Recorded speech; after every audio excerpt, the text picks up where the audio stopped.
برادران ملت اسلام، بزرگوں، دوستوں، عزیز بچوں، السلام علیکم ورحمۃ اللہ وبرکاتہ۔ وعلیکم السلام ورحمۃ اللہ وبرکاتہ۔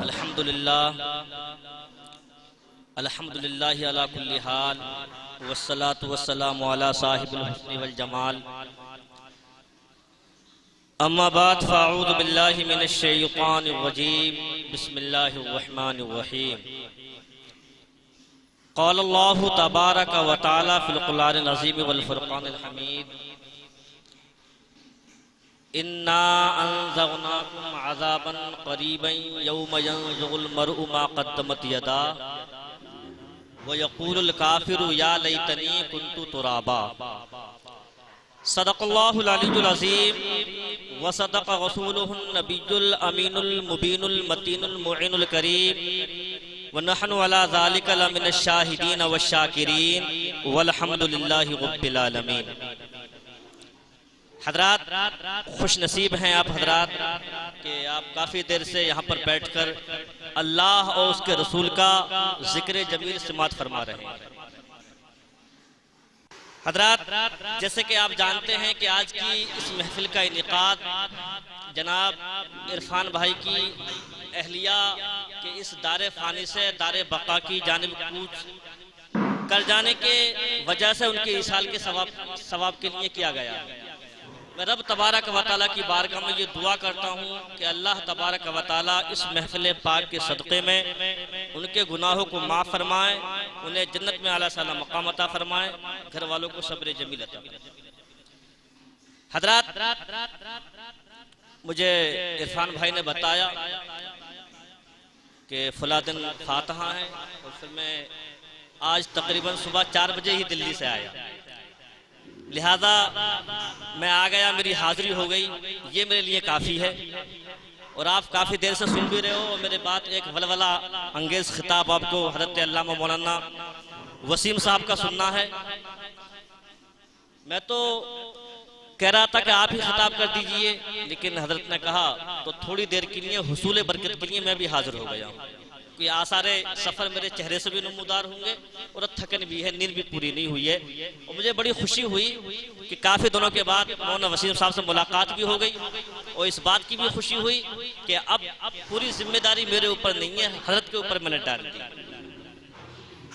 محبت کے ساتھ درود پاک پڑھیں، اللہم صلی علی سیدنا و شفیعنا و حبیبنا و طبیب قلوبنا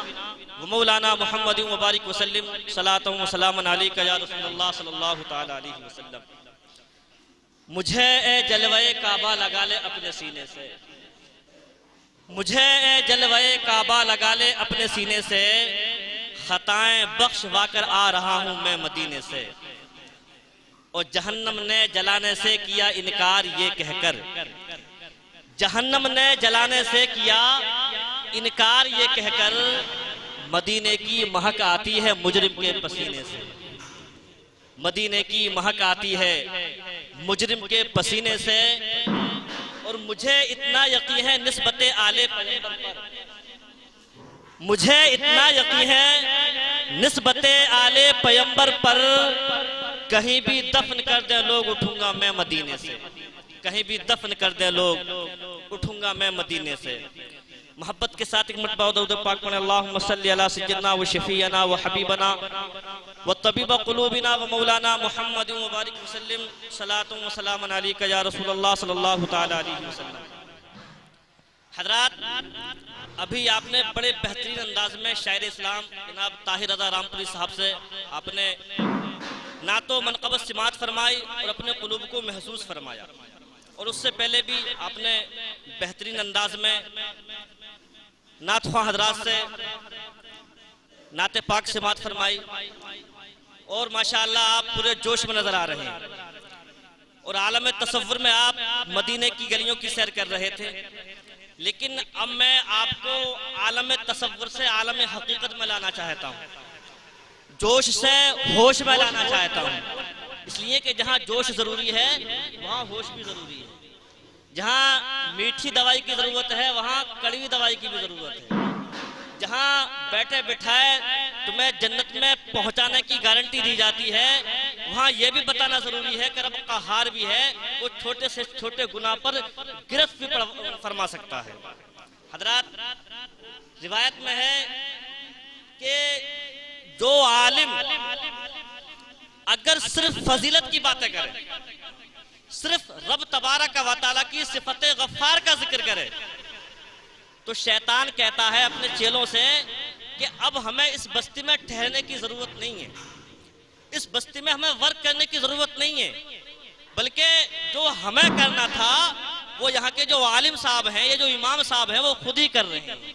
اس لیے کہ بس خوشی کی بات بتا رہے ہیں۔ برادران ملت اسلامیہ، الایمان بین الخوف والرجاء، ایمان جو نام ہے وہ امید اور خوف کے درمیان والا حصہ جو ہے وہ ایمان ہے، یعنی نری امید بھی نہیں ہونی چاہیے کہ اللہ تبارک و تعالی ہمیں بخش ہی دے گا، کچھ بھی کرو بخش دے گا۔ اگر نری امید ہو جائے گی انسان تب بھی گناہ پر جری ہو جاتا ہے، کہ کچھ بھی کرو بخشش تو ہو جائے گی۔ اور نرا ڈر بھی نہیں ہونا چاہیے، اگر نرا ڈر ہوگا تب بھی انسان نڈر ہو جاتا ہے کہ بھئی اب تو کچھ بھی کر لو، پٹنا تو ہے ہی۔ برادران ملت اسلامیہ، لہذا اللہ کے خوف سے انسان کو ڈرتے بھی رہنا چاہیے اور اس کی رحمت کی امید بھی کرتا رہنا چاہیے۔ برادران ملت اسلامیہ، میں نے خطبہ مسنونہ کے بعد اللہ تبارک و تعالی، ماشاءاللہ حافظ قاری عارف صاحب تشریف لا چکے ہیں، ادھر آ جائیے، ادھر درود پاک پڑھیں، اللہم صلی علی سیدنا و شفیعنا و حبیبنا و طبیب قلوبنا و مولانا محمد و بارک وسلم صلاۃ و سلام علیک یا رسول اللہ صلی اللہ تعالی علیہ وسلم۔ حضرات، تو میں یہ عرض کر رہا تھا کہ اللہ کے خوف سے انسان کو ڈرتے بھی رہنا چاہیے اور اس کی بخشش کی امید بھی کرتے رہنا چاہیے۔ میں نے خطبہ مسنونہ کے بعد اللہ تبارک و تعالیٰ کے مقدس کلام سے ایک آیت کو اپنا موضوع سخن بنایا۔ رب فرماتا ہے اِنَّا أَنذَرْنَاكُمْ عَذَابًا قَرِيبًا يَوْمَ يَنظُرُ الْمَرْءُ مَا قَدَّمَتْ يَدَاهُ وَيَقُولُ الْكَافِرُ يَا لَيْتَنِي كُنتُ تُرَابًا۔ حضرات، آج دنیا کا عالم یہ ہے، اگر اللہ تبارک و تعالیٰ نے کسی کو طاقت سے نوازا ہے تو وہ کمزور پر ظلم کر رہا ہے، اگر اللہ تبارک و تعالیٰ نے کسی کو دولت سے نوازا ہے تو وہ غریب پر ظلم کر رہا ہے۔ اور ہو سکتا ہے یہاں پر تو بے ایمانوں کا بول بالا ہے، ہماری گورنمنٹ بھی بے ایمان ہے، یہاں پر لوگوں کو انصاف نہیں ملتا، لیکن جو لوگ ایسا کرتے ہیں وہ ظالمین یہ کان کھول کر سن لیں، ہو سکتا ہے کہ آج وہ اپنے ظلم کے باوجود پھلتے اور پھولتے رہیں، لیکن ایک دن یوم حساب بھی ہے، ایک دن یوم حساب بھی ہے۔ آپ اسلام کی تاریخ اٹھا کر دیکھیے، بڑے سے بڑا ظالم نہ دنیا میں کامیاب ہو سکا ہے، اللہ تبارک و تعالیٰ نے اس کے ظلم کو ختم کیا ہے، چاہے کسی بھی دور کا ظالم رہا ہو میرے دوستو، اور کل قیامت کے دن تو اس کو رسوا ہونا ہی ہے۔ لہذا اگر آج ہم پر کوئی ظالم ظلم کرتا ہے تو ہم اس سے ڈرے نہیں بلکہ اس سے مقابلہ کریں۔ وہ کسی نے کہا ہے کہ رنگ لاتا ہے لہو دوستو مظلوموں کا، حال ہر حال میں ظالم کا برا ہوتا ہے، اور کسی بھی دور کی تاریخ اٹھا کر دیکھو، ظلم جب حد سے گزرتا ہے فنا ہوتا ہے۔ حضرات، لیکن ایک دن یوم حساب ہے اور اسی کا ذکر کرنا چاہتا ہوں میں، اس کے بعد اپنی بات ختم کر دوں گا۔ رب فرماتا ہے اے آج کے نہ ڈرنے والے ظالموں، اے لوگوں دنیا کی محبت میں مستغرق ہونے والے لوگوں سنو،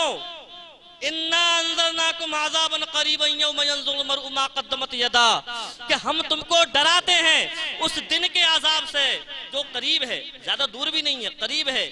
یوم ينظر المرء ما قدمت یداہ، اس دن انسان وہ سب دیکھے گا اپنے سامنے جو اس نے کیا ہے، میں نے کتنے غریبوں کو ستایا ہے، میں نے کتنوں کا مال لوٹا ہے، میں نے کتنوں کی میڈیں دبائی ہیں۔ برادران ملت اسلامیہ، وَيَقُولُ الْكَافِرُ يَا لَيْتَنِي كُنْتُ تُرَابًا، اور کافر تو یہ تمنا کرے گا کہ کاش میں مٹی ہوتا، میں انسان ہوتا ہی نہیں۔ برادران ملت اسلامیہ، یہ میں قرآن پاک کی آیت کا ٹرانسلیشن، اس کا مفہوم آپ کو سمجھا رہا ہوں، کسی ایسی ویسی کتاب کا مفہوم میں آپ کو نہیں بتا رہا۔ برادران ملت اسلامیہ، تو لہٰذا ہم کو چاہیے یہ کہ ہم اپنی آج کی اس زندگی کو اس طرح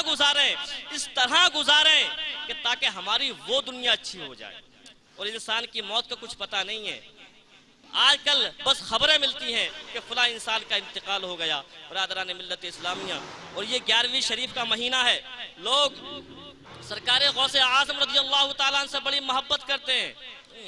اور نعرہ لگاتے ہیں کہ ہم غوث کا دامن نہیں چھوڑیں گے، ان کے نام پر نظر و نیاز کرتے ہیں، بریانی کی خوب دیگا بناتے ہیں۔ میرے دوستو یہ سب بھی جائز ہے، لیکن یاد رکھو سچی محبت ان بزرگوں سے یہ ہے کہ ان کے نقش قدم پر چلو، ان کے نقش قدم پر چلو۔ ذرا غور فرمائیے، میں کچھ جھلکیاں بتاتا ہوں کہ سرکار امام اعظم ابو حنیفہ رضی اللہ تعالیٰ عنہ ایک جنازے میں شرکت کرنے کے لیے گئے،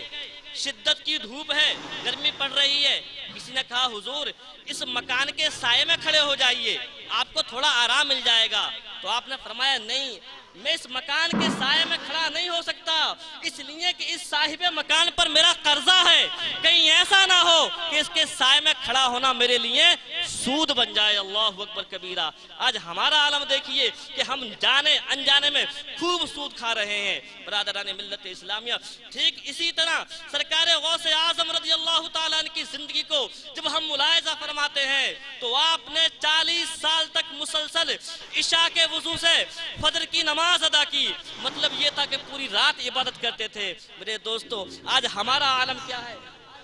ہماری ساری نمازیں غائب ہیں۔ اب آپ کہو گے مولانا وہ تو غوث اعظم تھے، ہم کوئی غوث اعظم تھوڑی ہیں، لیکن ہاں میں بھی مانتا ہوں، لیکن میں یہ کہوں گا اے جوش جنوں بیکار نہ رہے، کچھ خاک اڑا ویرانے کی، دیوانہ تو بننا مشکل ہے، صورت ہی بنا دیوانے کی۔ اگر انہوں نے 40 سال تک مسلسل عشاء کے وضو سے فجر کی نماز ادا کی تو کم سے کم ہم فرض نمازیں تو ادا کر سکتے ہیں۔ میرے دوستو آج جو ہماری حالت ہے، آج چاہے ہندوستان کی بات ہو یا پوری دنیا کی بات ہو، جو پوری دنیا میں ہم ذلیل و رسوا ہو رہے ہیں، اس کی وجہ یہی ہے کہ ہمارے اعمال خراب ہو چکے ہیں۔ کوئی ہمیں غدار کہہ رہا ہے، کوئی ہمیں آتنکواد کہہ رہا ہے۔ میرے دوستو قسم خدا کی اگر ہم صحیح معنی میں مسلمان ہو جائیں تو علامہ اقبال کے یہ اشعار ہمارے اوپر صادق آئیں گے جو مجھے بے حد پسند ہے۔ کروں گا کہ چینو عرب ہمارا، ہندوستان ہمارا، چینو عرب ہمارا، ہندوستان ہمارا، مسلم ہے ہم وطن ہے سارا جہاں ہمارا، اور توحید کی امانت سینوں میں ہے ہمارے، آسا نہیں مٹانا نام و نشاں ہمارا۔ باطل سے دبنے والے اے آسمان نہیں ہم 100 بار کر چکا ہے تو امتحان ہمارا۔ مغرب کی وادیوں میں گونجی ازاں ہماری، تھمتا نہ تھا کسی سے سیل روا ہمارا، اور تیغوں کے سائے میں ہم پل کر جوا ہوئے ہیں۔ ہمیں مت ڈراؤ، تیغوں کے سائے میں ہم پل کر جوا ہوئے ہیں، خنجر ہلال کا ہے قومی نشاں ہمارا۔ دنیا کے بت قدوں میں پہلا وہ گھر خدا کا، ہم پاسباں ہیں اس کے وہ پاسباں ہمارا۔ خوب کی سیر چمن پھول چنے شاد رہے، باغ با جاتا ہوں میں گلشن تیرا آباد رہے۔ السلام علیکم ورحمۃ اللہ۔